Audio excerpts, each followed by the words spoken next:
Hi Masters! Good news sa mga gustong mag-apply ng trabaho sa abroad. Ito nakita ko post ni September Star sa Facebook. Urgent hiring bound to Saudi Arabia. Position for ramp driver, baggage operator, turnaround coordinator, foreman, technical operator, baggage representative, load controller, and headset man. At ang nakalagay dito for Umrah 2024. So anong ibig sabihin pag Umrah 2024? Ang ibig sabihin nito hindi to long term. May nakausap tayong follower natin si Miko. Shoutout sa'yo Miko. Na-hire siya dati for 3 months. Pero ang advantage nito pag nagustuhan yung performance mo, malaki ang chance mo na i-hire ka ulit for long term. Ano nga ba ang mga qualifications? For male only, 26 years old to 45 years old with airport experience, okay, first timer will be accepted. Must have valid passport, must know how to speak in English. Ulitin ko Masters para sa mga lalaki lang to for 26 years old to 45 years old. With airport experience, pero nakalagay dito okay first timer will be accepted. So kahit wala kayong experience okay lang, pero syempre pag may experience mas malaki yung chance nyo na ma-hire. Ang qualifications naman for ramp drivers, you must have the Philippine driver's license and it should be the restriction code is 123.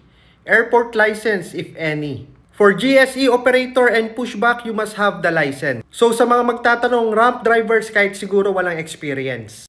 Kasi ang sabi dito airport license if any. Pero pag ang ina-applyan mo GSE operator or pushback, kailangan may license ka or experience. At dito naman sa required documents, updated resume or CV. Education certificate, experience certificate, photo 2x2 with white background. Exit paper or old passport. Sa mga magtatanong ano ang exit paper. Malamang to final exit visa to from Saudi or from your employer. Mga galing ng Saudi or ex-Saudi.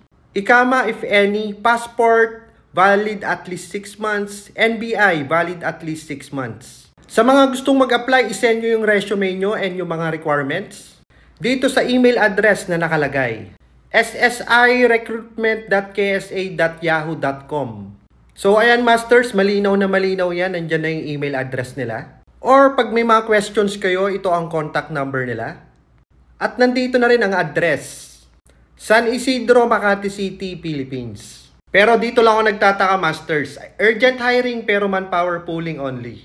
Pero kung pasok ka sa qualifications or kumpleto ang inyong requirements, magpasa na kayo ng resume Masters. Sa mga magtatanong ano bang ibig sabihin ng manpower pooling only? Legal ba ito? Ayan, may nakita tayong article from workabroad.ph.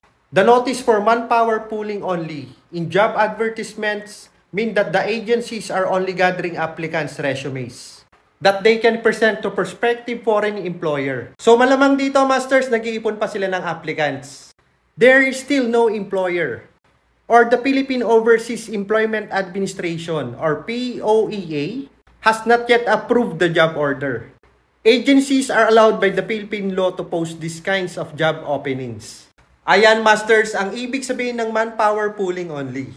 So Masters, pagpasok kayo sa qualifications, magpasa na kayo ng requirements sa email address na nakalagay dito. At syempre, mag-ingat kayo sa mga illegal recruiter. Dito sa baba nakalagay, beware of illegal recruiter, no fees to be collected. Disclaimer lang, hindi ako part ng September Star or any employment agency. Content creator po ako, tumutulong lang po ako sa mga gustong magkaroon ng trabaho, lalo na sa aviation. So Masters, don't forget to follow my page, Master Bay.